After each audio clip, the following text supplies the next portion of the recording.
Bom dia. A todos com a graça e a paz do nosso Senhor Jesus Cristo. Amém? Amém. Estamos aqui escalados para trazer a palavra neste momento. E fiquei surpreso com a presença do pastor Denis aqui. Até deu um susto. Será que eu olhei lá no calendário errado? Mas nossa, é um prazer tê-lo aqui. Até gostaria que ele falasse, o João Batista, né, ficasse sentado ouvindo. Ele pediu que ia ouvir. Então, bom, vamos lá, né? Vamos falar aquilo que Deus preparou para essa manhã, para os nossos corações. Amém?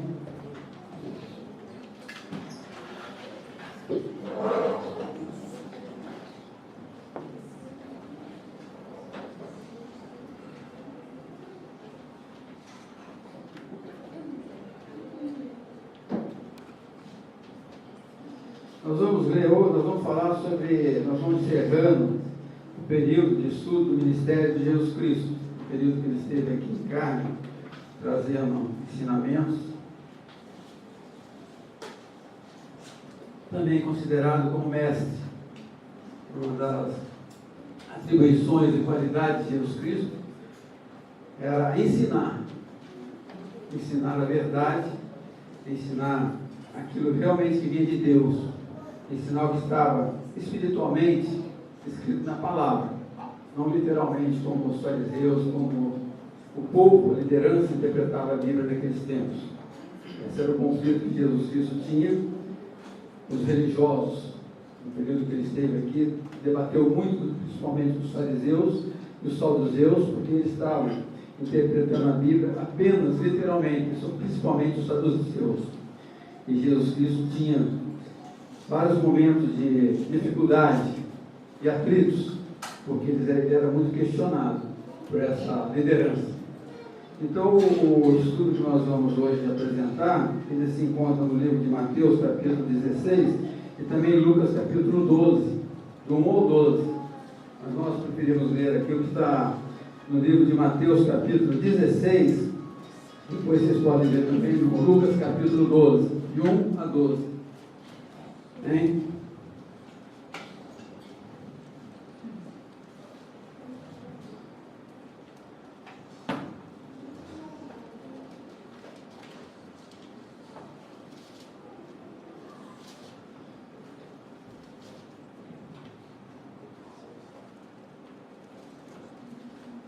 Vamos ver lá.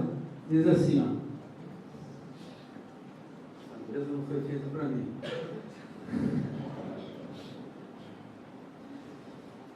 Ele fala sobre o fermento dos fariseus. Essa dificuldade aqui foi uma época em que ele teve esse encontro com esses líderes que estavam sempre procurando pegar Jesus Cristo de uma maneira para provar que eles estavam certos e Jesus Cristo estava errado. Então diz assim, ó, obrigado. Melhorou. Para tudo tem um jeito na vida, né? O professor de física na faculdade falava: não existe problema sem solução. Aqui diz o seguinte: e chegando-se os fariseus e os saduceus para o tentarem, pediram-lhe que lhe mostrasse algum sinal dos céus. Mas ele respondendo disse-lhes: quando é chegada a tarde, diz-lhes, haverá bom tempo, porque o céu está rubro ou vermelho. E pela manhã, diz, hoje haverá tempestade, porque o céu está de um vermelho sombrio. Hipócritas, sabeis diferenciar a face do céu e não conheceis os sinais dos tempos. Uma geração má e adúltera pede um sinal, e nenhum sinal lhe será dado, senão o sinal do profeta Jonas. E deixando-os, retirou-se. E passando seus discípulos para outra banda, tinham-se esquecido de fornecer-se de pão, ou comprar pão. E Jesus disse-lhes: adverti e cautelai-vos do fermento dos fariseus e saduceus. E eles arrazoavam entre si, dizendo: é porque não compramos de pão, não nos fornecemos de pão. E Jesus percebendo isso, disse: por que arrazoais entre vós, homens de pequena fé, sobre ou não tendes conhecimento de pão? Não compreendeis ainda, nem vos lembrais dos 5 pães para 5.000 homens, e de quantos cestos levantastes? Nem dos 7 pães para 4.000, e quantos cestos levantastes? Como não compreendeste que não vos falei a respeito do pão, mas que vos guardasseis do fermento dos fariseus e saduceus? Então compreenderam que não dissera que se guardasse do fermento do pão, mas da doutrina dos fariseus. Bem, vamos orar. Pai, aqui está a tua palavra de nós, que vamos ler, meditar, e agora necessitamos que o Senhor nos coloque, Senhor Deus, à altura de tão importante ensinamento que Jesus iniciou para aqueles discípulos naquela ocasião. Nos dê unção, nos dê sabedoria, nos dê capacidade para falar tudo aquilo que está inserido espiritualmente nessas palavras. Usa-nos, Senhor Deus, como porta-voz da tua palavra. Tire de nós toda incapacidade, tire de nós toda incompreensão, tire de nós tudo que for errado, e fale somente aquilo que for puro, aquilo que for santo, aquilo que for para edificar o corpo de Cristo aqui presente. Nos entregamos a nós, dessa congregação, na autoridade ao Espírito Santo, para que através dele seja ministrada essa palavra. Em nome de Jesus Cristo, amém. Então, Jesus Cristo estava no final do seu ministério, nos últimos 6 meses aproximadamente, e ele estava preocupado em delegar a verdade e preparar os discípulos para dar continuidade ao seu ministério, porque ele estava próximo a deixar este mundo e queria deixar aqui as pessoas escolhidas por eles, preparadas por eles, para dar continuidade aos ensinamentos que ele trouxe para a humanidade. E esses fariseus estavam sempre que Jesus Cristo ia ministrar ou ia ensinar alguma coisa, apareciam os fariseus e os saduceus. E eles eram religiosos, eram compostos geralmente de escribas, sacerdotes e pessoas que impunham a religião, pregavam a religião nas sinagogas para os israelitas, os judeus. E eles tinham dificuldade de entender a doutrina que Jesus Cristo estava trazendo, essa novidade, entre aspas, né? Porque os fariseus, eles eram estudiosos da palavra, eles conheciam profundamente a palavra, mas eles eram hipócritas, porque eles interpretavam a Bíblia de uma maneira que eles estudavam a Bíblia e transformavam aquilo em heresias. Era uma seita. Os fariseus, os saduceus, os zelotes, os essênicos, eram seitas que viviam naquele tempo em Israel. E Jesus Cristo, eles chegaram depois que Jesus Cristo ministrou.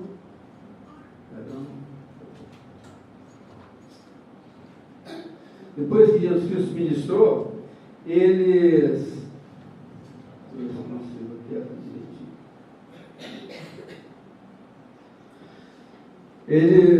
questionaram Jesus Cristo pedindo, já não era a primeira vez, eles pediram a Jesus Cristo um sinal, para que demonstrasse aquilo que ele estava ensinando era verdade. E Jesus Cristo respondeu, mas eles estavam querendo tentar que Jesus Cristo caísse numa contradição, porque eles conheciam a palavra.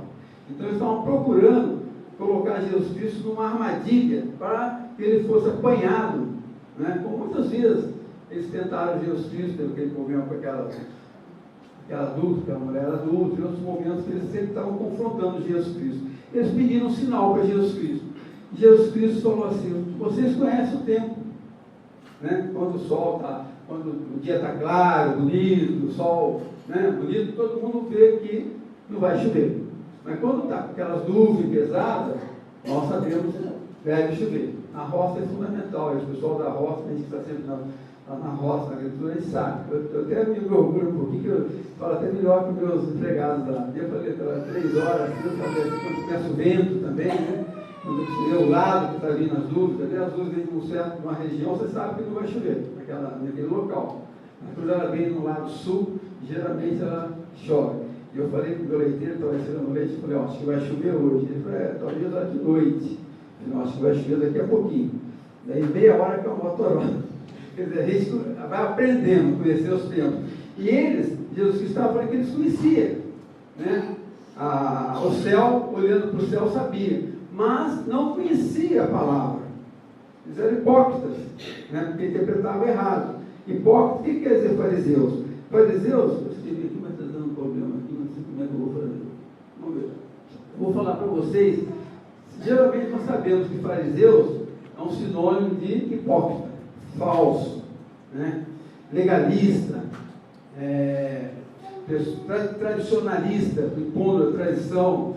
Então, os fariseus, para vocês entenderem melhor, eles tinham muito interesse na lei de Moisés.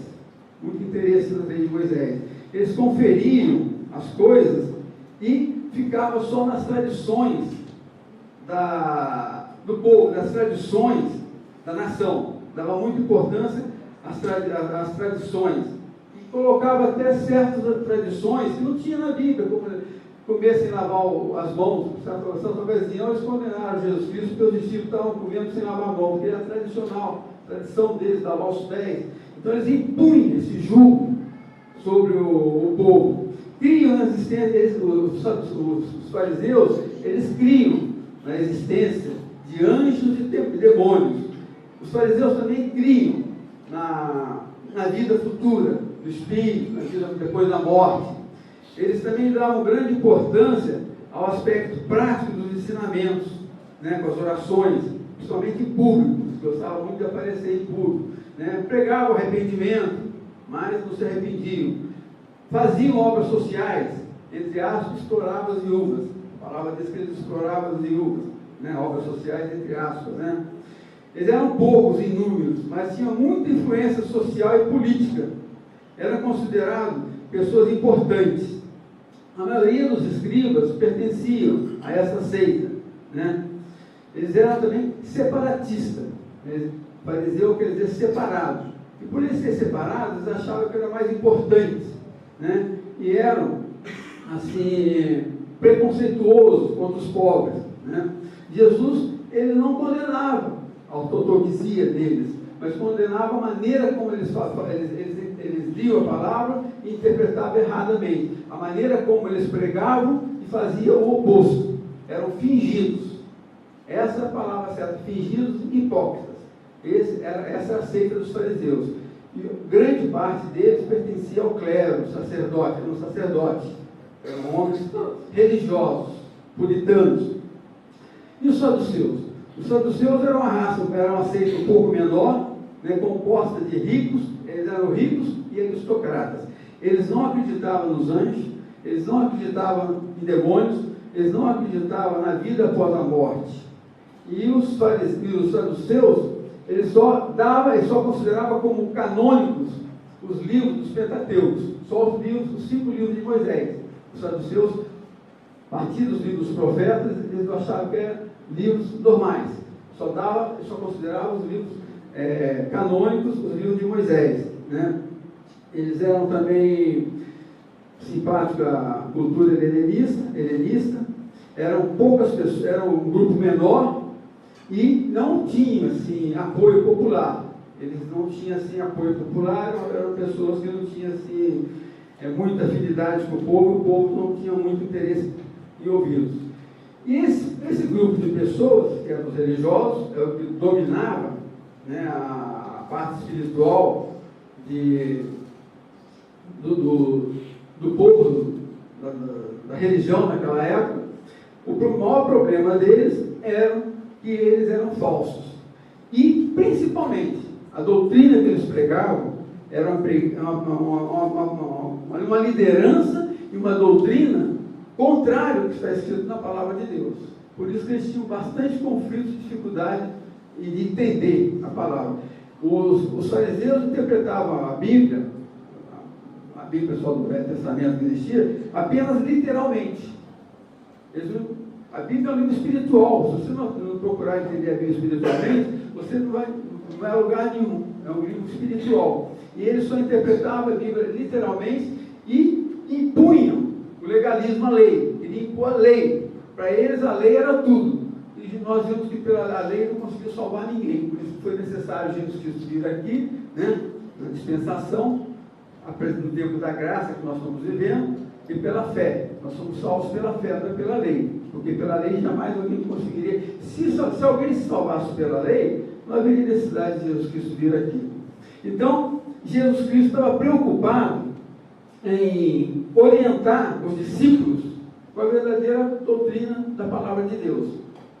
E ele, como ele estava de partida, ele gostaria de dar esse ensinamento. Vocês notem que até os discípulos, os apóstolos que estavam junto deles, tinham dificuldade de entender a linguagem de Jesus Cristo. Eles foram saindo, eles entenderam que Jesus falando do fermento e da levedura, eles entenderam que estava falando da parte material, da parte literal, que é o pão. Falaram, certamente ele está falando aqui do fermento, porque nós deixamos de comprar o pão, né, nós estamos viajando, não trouxemos pão, e agora Jesus Cristo está nos exortando por causa desse problema. Mas Jesus Cristo falou, não, vocês têm que tomar cuidado com o fermento e a levedura dos fariseus. Porque no Antigo Testamento, fermento e levedura é sinônimo de pecado. Por isso que na Páscoa, nós estamos chegando na semana da Páscoa agora, Moisés foi instruído por Deus para comemorar a Páscoa. E ele determinou que os judeus, que os israelitas que saíram do Egito, naquela caminhada para Canaã, que durante 7 dias tirasse todo o fermento de dentro de casa e fizesse pães ázimos, né? E comesse só, foi uma ordem que Moisés deu, que só poderiam comer pão ázimo durante 7 dias, e que não pudesse ter nada fermentado na casa deles, porque o fermento é pecado, e não poderia ter nenhum pecado, que se houvesse fermento na casa deles, eles seriam separados, seriam excluídos do povo. Então levou muito a sério, porque o fermento é sinônimo de pecado. Por isso que eles falavam que os fariseus, eles eram contaminados com o fermento, com a levedura. O fermento é usado, as mulheres sabem, para colocar no pão, para mudar de estado. Você coloca o fermento lá, ele muda as dimensões, muda a característica, aparentemente muda ali o aspecto, né? E é uma coisa diferente.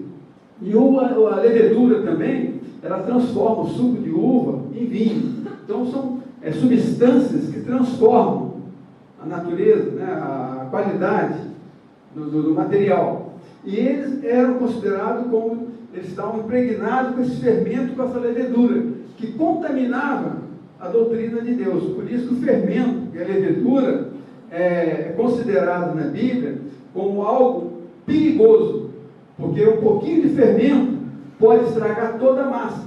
E hoje nós vivemos nos tempos que isso acontece nas igrejas, né? Está deixando entrar. Ainda tem também a doutrina de Herodes.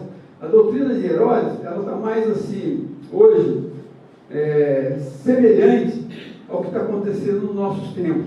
Jesus falava também sobre a doutrina de Herodes. O que era a doutrina de Herodes? É a doutrina do mundanismo, do secularismo, né, que levava para dentro da congregação.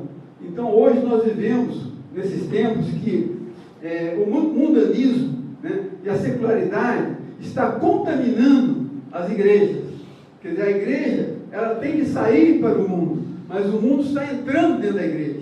A gente vê hoje, comparando hoje, fazendo uma analogia com as coisas que Jesus falava, dos religiosos daquela época e das nossas religiões, porque religião não salva.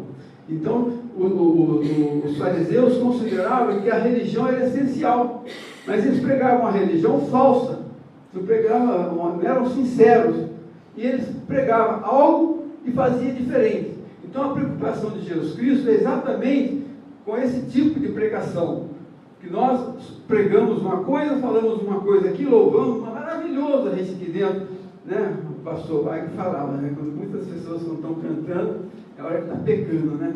Está cantando uma coisa ali, né? Te entrego, faço isso, na realidade lá fora é outra coisa totalmente diferente. Hoje na igreja tem muito joio, muitas pessoas contaminadas com fermento e com a levedura, que está trazendo, né, esse legalismo, trazendo essas imposições, trazendo mundanismo, trazendo secularidade, trazendo coisas que possam realmente contaminar a igreja sagrada, que é o corpo de Cristo. Então, Jesus Cristo, naquela época, a preocupação dele na formação desses líderes, estava formando líderes para dar continuidade ao seu ministério. A preocupação deles era combater essa pregação farisaica, essa pregação dos saduceus, porque eles queriam impor uma falsidade, queriam impor coisas que não faziam. E Jesus Cristo pregava a sinceridade, porque Jesus Cristo olha o coração, né? O profeta Isaías já tinha falado isso várias vezes, no capítulo parece que 29, ele falou assim: esse povo que me honra com seus lábios, mas o seu coração se afasta de mim, né? Com seus lábios me louvam, com seus lábios me glorificam, mas o seu coração se afastam de mim. Isso é falsidade. Naquela época já existia. Também em Ezequiel 34, nós vamos ler aqui, fala dos pastores, dos falsos pastores, que não pastoreiam adequadamente as ovelhas, pastores que dão mau exemplo, pastores que estão contaminados, pastores que estão preocupados com materialismo, com dinheiro, construir grandes templos e arrecadar, explorando as viúvas, explorando o povo para fazer aqueles egoísmos, aquelas obras faraônicas, aqueles anseios, entendeu? E muitos pastores que hoje com a mídia, que vão para a televisão, em vez de pegar uma palavra santa, uma palavra pura de evangelização, estão vendendo material, vendendo livro, vendendo aquilo, e se autopromovendo e querendo aparecer, comprando aviões, comprando isso. Não é essa a pregação que Jesus Cristo deixou para nós, não é essa a doutrina que Jesus Cristo deixou para nós. E nós estamos vendo nos últimos tempos, Jesus Cristo fala, a palavra diz que nos finais do tempo, se for possível, até os falsos profetas, né, os falsos mestres, até os cristãos serem enganados.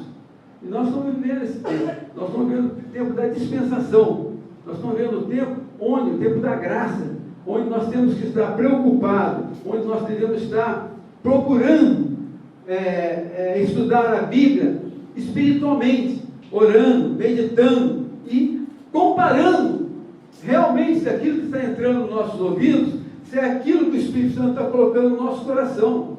Você falou que tem muitas pessoas hoje que estão sem igrejas, né? E, sei lá, tem uma estatística aí que 40% dos cristãos hoje não frequentam igreja, ficam em casa, né? Vou ver televisão, pregação pela televisão, vou ler livros. Livros, muito cuidado com os livros. Os autores muitas vezes estão interpretando aquilo que está na cabeça dele. Muitos livros que são escritos, às vezes não estão de acordo com a doutrina de Cristo. E Jesus Cristo já tinha naquela época essa preocupação. Por isso ele estava preparando os seus discípulos para que eles pudessem realmente trazer para os novos convertidos essa palavra pura. E os fariseus e os saduceus, geralmente eles tinham essa dificuldade de entender e combatia Jesus Cristo, né? Nós precisamos entender uma coisa também. Existe uma diferença entre caráter e reputação, né? Caráter e reputação. Caráter é aquilo que está dentro de você, é a sua personalidade, a sua maneira, a sua sinceridade. E reputação, muitas vezes, é aquilo que estão falando de você. Você pode colocar na rede social uma difamação, alguma coisa que vai denigrir a imagem de uma pessoa. Aquilo, muitas vezes, não é o caráter daquela pessoa, daquela vítima. Aquilo é uma mensagem errada. Então, nós temos que nos preocupar com o nosso caráter. Jesus Cristo olha o nosso caráter. Deus pegou o nosso caráter, a nossa reputação. Paulo, perante a sociedade, tinha uma péssima reputação, né? Jesus Cristo também tinha uma reputação perante a sociedade, que eles eram, a alta sociedade era composta pelos fariseus, pelos escribas e os saduceus. Então, a reputação de Jesus Cristo era como é que eu falo assim, um rebelde, né? Um reacionário, alguém que estava querendo fazer uma rebelião, não era um homem espiritual. Então, o caráter de Jesus Cristo é puro, né? Mas a sua reputação, muitas vezes, era mal interpretada. Então, nossa preocupação é com o nosso caráter, né? Então, nós temos que tomar cuidado exatamente com esse tipo de coisa. Deixa eu ver se consigo abrir aqui.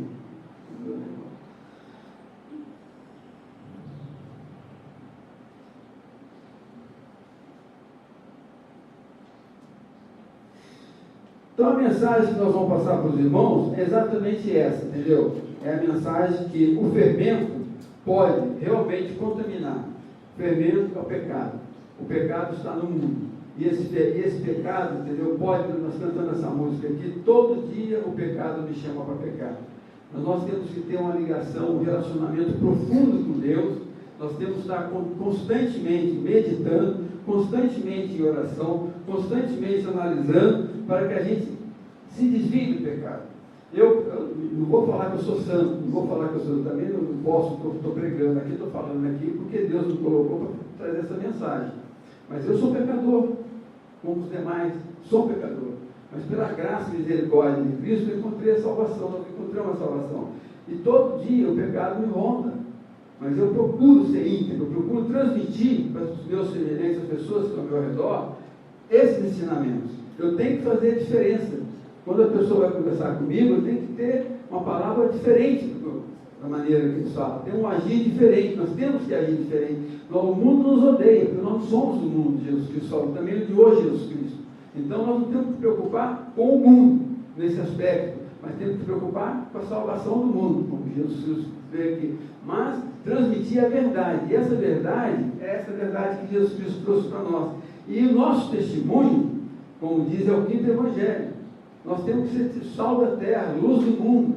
Né? Nós temos que fazer isso com sinceridade, porque isso realmente que vai influenciar e vai realmente tocar no coração da pessoa. Muitas vezes o nosso testemunho, a nossa maneira de agir vale mais do que uma pregação, vale mais que um livro, vale mais que o que você dá para a pessoa. E Jesus estava preocupado que os líderes deles se preocupassem exatamente com essa reputação, com essa maneira de interpretar e agir diferente dos fariseus e dos saduceus e dos zelotes, que eram os religiosos daquela época. Então esses líderes estavam sendo doutrinados, né, com essa palavra, para que eles pudessem realmente cumprir aquilo que Jesus Cristo tinha interesse que eles cumprissem, né? Eu vi aqui também o apóstolo Paulo, tinha os fariseus, eles eram os saduceus dos fariseus, eles eram assim, ferrenhos adversários, né? Somente da maneira de entender. Só para saber que os saduceus não acreditavam em anjos, não acreditavam em vida eterna, não acreditavam em ressurreição. Eles não acreditavam em ressurreição. E Jesus Cristo falou, eu sou a ressurreição. Né? Aí está. Quando ele falou ali que essa situação de Jonas aqui, o único sinal que ia dar para ele era o sinal de Jonas. O que ele estava querendo dizer? Que a morte, né, permaneceu apenas 3 dias em Jonas, né? No terceiro dia ele ressuscitou. Jonas foi ao inferno, né, entre aspas, né, ele foi engolido pelo aquele peixe, passou 3 dias no ventre do peixe, a morte, né, mas ele ressuscitou no terceiro dia. Então Jesus Cristo também estava pregando que ele era a ressurreição. Lá em João 11, ele diz, eu sou a ressurreição e a vida. Quem está morto, ainda que seja morto, viverá. Né? E ele falou que tinha 2 tipos de ressurreição. Uma ressurreição, isso somente para os saduceus que não acreditavam em ressurreição. Né? A ressurreição, primeiro a ressurreição daqueles que praticaram o bem, que entraram nos caminhos de Deus, para receber a vida eterna. E a ressurreição dos ímpios pecadores para receber a condenação, o juízo de Deus. Então, existe 2 ressurreições, nós acreditamos nessa ressurreição. E eles debatiam, e os saduceus queriam sempre ganhar na discussão. Eles procuravam impor e demonstrar esse tipo de falsidade para o povo. Quer dizer, só o fato deles aceitarem só os livros de Moisés, negando todo o resto do Velho Testamento, Davi, Salomão, Isaías. Então, né, grandes homens de Deus, inspirados por Deus para escrever essas palavras maravilhosas, eles não acreditavam nisso, e essa é a doutrina que eles estavam passando. Então Jesus tinha muito cuidado em que nós temos que conhecer a doutrina para que nós possamos transmitir exatamente essa doutrina. Eu escrevi aqui um rascunho, está aqui, mas não consegui abrir. Eu escrevi aqui, tem um rascunhozinho, para você realmente ser um líder, conforme assim a orientação de Jesus Cristo, segundo para agradar a Deus, para realmente ser um líder aprovado por Deus, nós temos que escrever aqui algumas coisas. Ó. Você tem que ter uma vida de oração. É indispensável. Jesus era a pessoa que mais orava. Ele passava a madrugada inteirinha orando. Sempre que ele ia ministrar, ele saía da oração para ministrar. Nós temos que ser pessoas de oração. Mas não é oração aquela, muito obrigado pela refeição, muito obrigado por esse dia. Não, isso não é oração, isso é só uma palavra. A verdadeira oração é quando você sente Deus tocar no seu coração, quando você sente o Espírito Santo. A oração é um relacionamento com Deus. Nós estamos falando com Deus, mas temos que ter preparado para ouvir o que Deus está falando. Porque o Espírito Santo fala diretamente ao nosso coração, fala audivelmente, falou para Jesus, esse é meu filho amado. Mas nós temos que ter a sensibilidade e dar essa liberdade. Mas isso nós vamos conseguir só através da oração. A sós, no seu quarto, procure desenvolver esse tempo de oração, para você ser um discípulo de verdade. O Espírito Santo vai fazer uma reflexão na sua vida, como faz na minha. Então, volta e meia, o Espírito Santo está, se nós pecarmos, o Espírito Santo fala, se você pegar, nós que somos cristãos, já somos salvos, se nós pecarmos, tem uma luzinha vermelha que fica piscando na sua cabeça aqui, né? Enquanto que a luzinha não passar para verde, ou seja, enquanto você não reconhecer o seu pecado, se arrepender, confessar, para receber o perdão, se pecares, ele fala, o sangue de Jesus nos purifica de todos os pecados. Então temos que confessar o teu pecado. Nós temos que confessar, mas como nós vamos confessar? Na presença de Deus. Então a oração, ela nos purifica também. Se a gente cometeu algum deslize, só que nós pecamos muito menos. Nós não pecamos, o povo do mundo, eles nem têm consciência do que é pecado. Para eles tudo é possível. Deus é amor, Deus não vai matar ninguém, Deus não vai julgar ninguém, Deus é amor, mas Deus é juízo e justiça também. Ele tem que fazer aquilo que ele falou. Se ele falou que vai ser condenado, vai ser condenado. Quem não crê já está condenado. Ele não vai chegar, agora você crê, né? Tá bom, né? Benção. Vai separar os bodes dos cabritos, né? Então, nós temos que ter uma vida de oração. Nós temos que manifestar o fruto do Espírito. Está lá em Gálatas, assim, aqueles frutos, nós temos que dar fruto da árvore que der fruto será cortado e lançado no fogo. Nós, como líderes, temos que dar esse fruto do Espírito. Nós temos que amar os pecadores, amar. O segundo mandamento, o maior mandamento é amar a Deus sobre todas as coisas, todo o seu coração, toda a sua alma, todo o seu entendimento. E o segundo mandamento, mais importante, é amar o próximo como nós mesmos. Os saduceus, os fariseus, não amavam o povo. Eles julgavam o povo, impunham o povo. Não é por aí, Jesus Cristo não trouxe julgamento. Ele não veio para julgar, ele julga a palavra. Então, nós temos que amar. A nossa, eu estou acabando de ler um livro, 40 dias de amor, princípios de relacionamento. Nós falamos que a igreja é relacionamento. Tom Holiday. 40 dias de amor. Todo dia você lê um trecho lá, lê um capítulo no fim já. É maravilhoso. Ele deixa bem claro. Nós temos duas prioridades. A primeira prioridade é amar a Deus sobre todas as coisas. São os dois mandamentos que Jesus colocou. A lei de Jesus. Toda essa lei dos fariseus tem mais de 600 leis no Velho Testamento. Além dos 10 mandamentos, subdivide em mais 632 mandamentos. Isso não serve para nada se você conseguir cumprir todos esses mandamentos. E ninguém vai conseguir cumprir esses mandamentos. Por isso que Jesus Cristo resumiu toda a lei em 2 mandamentos: amar a Deus sobre todas as coisas e amar ao próximo como a si mesmo. Amar a Deus, nós temos que aprender a amar a Deus. Eu amo a Deus, nós perguntamos aqui que amamos a Deus. E amar o próximo. Então, esse autor diz lá que é muito difícil amar o inimigo. É muito difícil você amar o inimigo. Perdoar, é difícil você perdoar.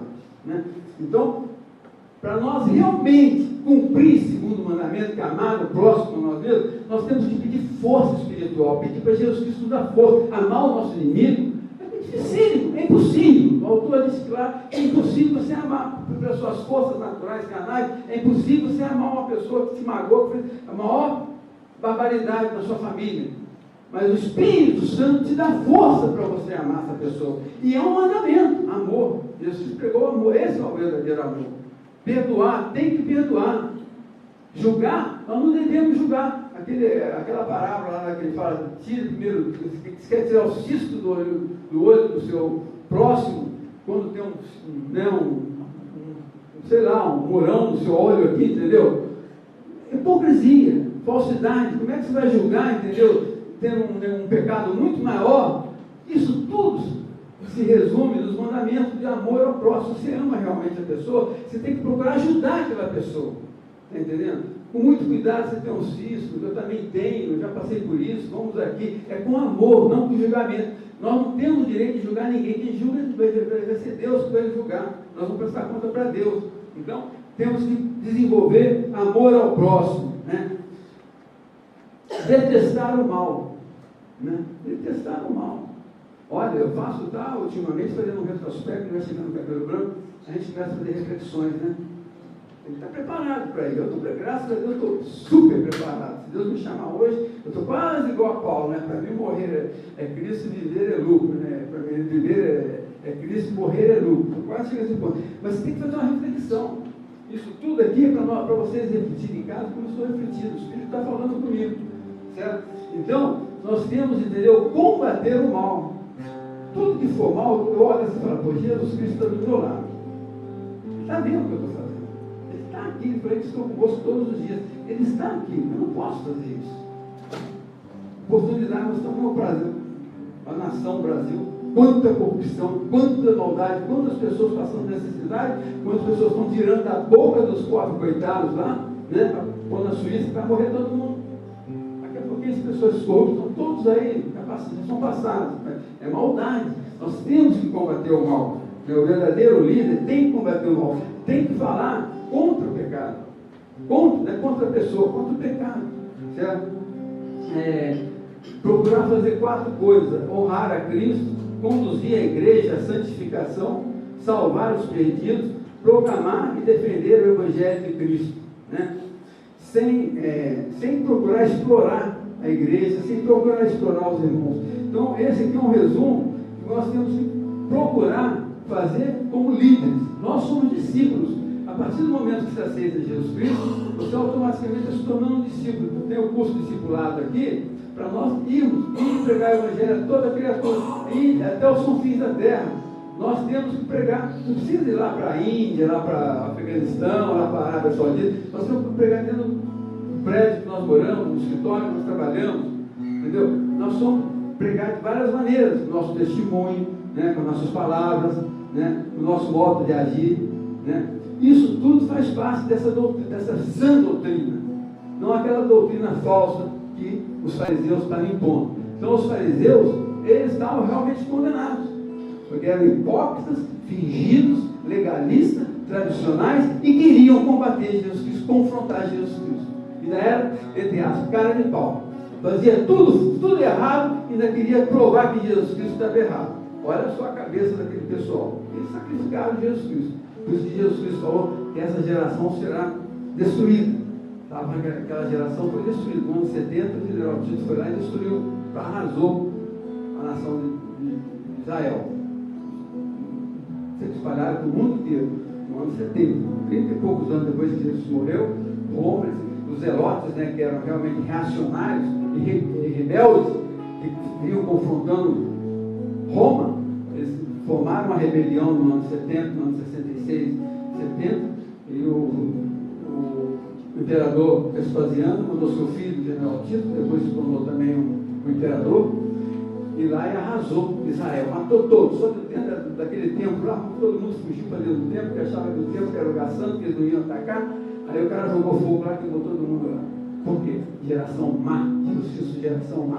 Essa geração má está condenada. E aquela geração má foi crucificada, foi destruída 30 e poucos anos após a partida de Jesus Cristo. Então isso é muito sério. Isso é uma reflexão para a gente olhar como nós estamos nos comportando e procurar corrigir aquilo que tem que ser corrigido.